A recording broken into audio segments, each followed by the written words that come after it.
Welcome to Prada Parish Hall. My name is Dan, I'm the vicar at the church, and it's my real pleasure to welcome you here.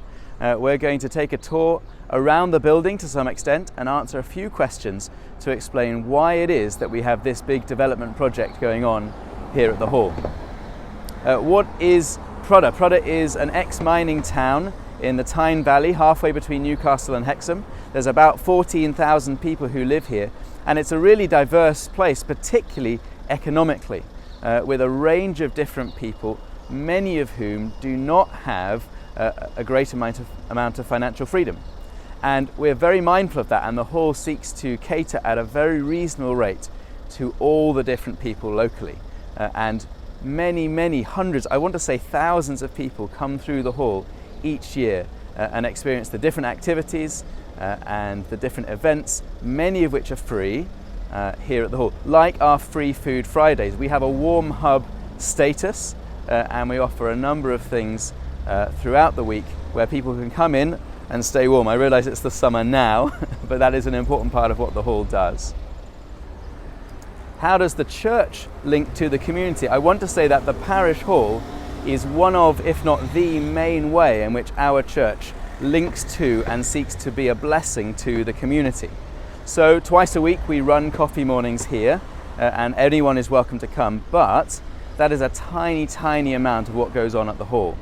The Hall is used for so many community groups and community run events that are to benefit the people of Prada, from those who are blind or with addictions to those who are new parents or getting used to raising their children, or to those who have retired and want to come somewhere to see friendly faces and to spend time with others. The Parish Hall offers all of those things, as it is a crucial part at the centre of our community.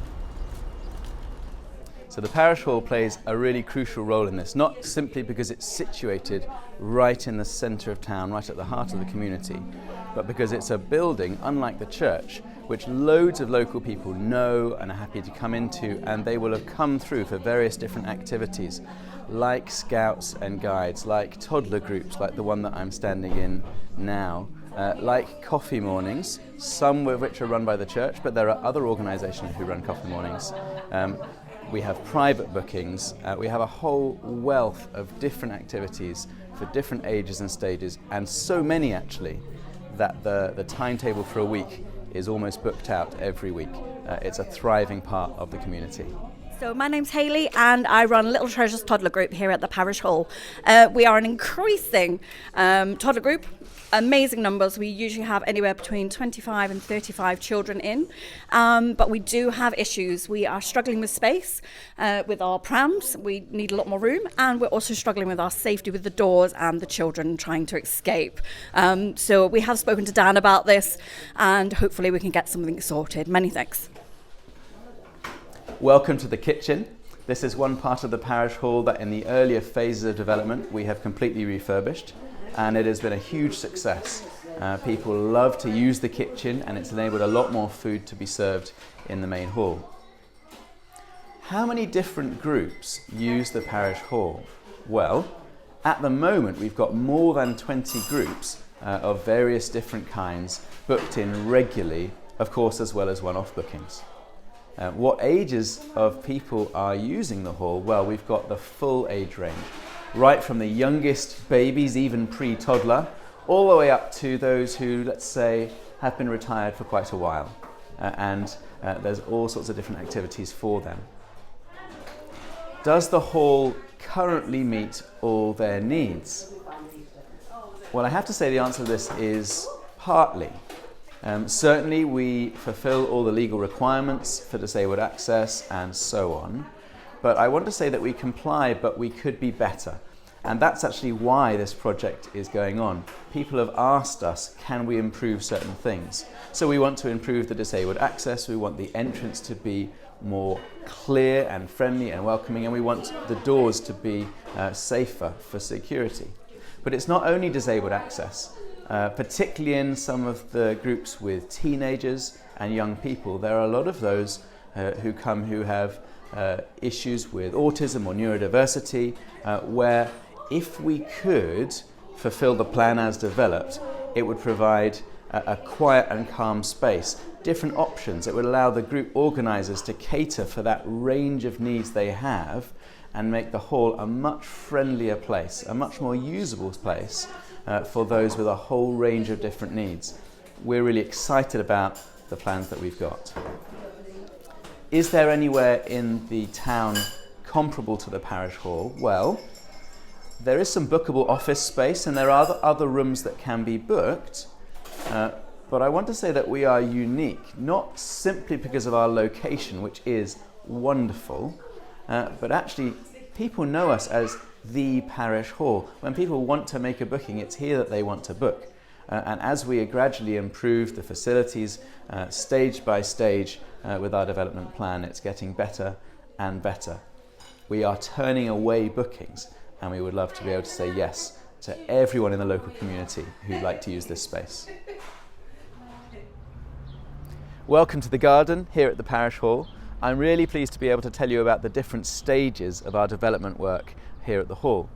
We've already completed actually the first 2 stages of that. One was to update the kitchen and enlarge it and make it more suitable, and the other was to work on the small meeting room and the toy storage area at the back. Both of those have completed, and there are 3 more stages that we have in mind at the moment. The first one immediately is to do some work on the safety of the doors and the disabled access at both entrances to the hall and for the doors to the toilet. That is currently in hand. The second stage is about the green energy at the hall. We hope to put some solar panels on the roof and some battery storage in the basement as we become a centre of resilience and an emergency energy hub. The third and final stage, and the biggest, is the extension part of the project, which will build a new room here protruding into the garden and a new entrance, so that the one that is behind me, an old emergency exit, will be replaced by a suitable front entrance that is welcoming and secure. Is all of this just the vicar's bright idea? Well, I'm delighted to say no, it's not. Even though the hall has been here for coming up to 125 years and been owned by the church throughout, it has always been a community building used for the community. And it was requests and comments that came to me for things that needed to improve, or could they change, or there's a problem that we've sought to solve. And I have to say, the more that we've consulted with groups and the more that we've taken advice from architects, the more excited we've got that this is a necessary and wonderful change to make to the hall that will both allow for multiple groups to use it simultaneously, but also mean that for the groups who do use it, it's much more suitable and allows particularly a better and more comfortable use for those with additional needs. So let me introduce you to David. David is managing this project for us, and he's going to say a little bit about the project. Well, the fundraising is actually going really rather well. Of the 3 phases, the first phase, which is the disabled project, we're almost there by a few pounds, which is really good news.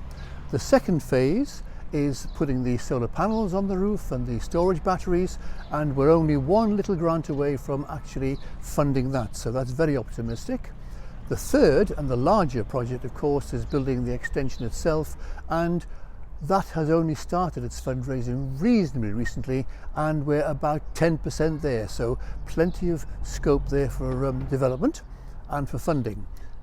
There'll be a chance, of course, for the community whose building it actually is to contribute towards the funding, and that's coming up very soon.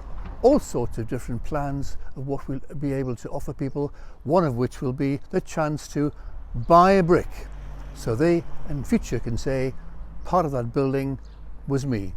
Watch this space. Welcome to a front view of the hall, so you can see the situation that it is in, so central here in the town. I'm going to tell you what the total cost is going to be. Obviously there are different stages of the project. Our estimate for the whole total is £200,000, which we know is a really significant amount of money, but because of the impact, we think that it is worth it, and we are confident that funders will want to back us. Have we got planning permission yet? Not quite. We have put the application in, and we are expecting to hear back very soon about that. What will the difference be for the local community? Well, we've got a building with a proud history that's been here for nearly 125 years, and this is all about updating that building to modern standards and the highest quality. It's all about actually instantly doubling the number of bookings that we can take, so that the use is transformed in terms of the number of people we can reach. But more than that, it's also about the quality, so that those with additional needs of every kind are able to take full advantage of some state-of-the-art and suitable facilities right at the centre of their town. So there's no need to travel far away, but right here in Prudhoe is all that you could need.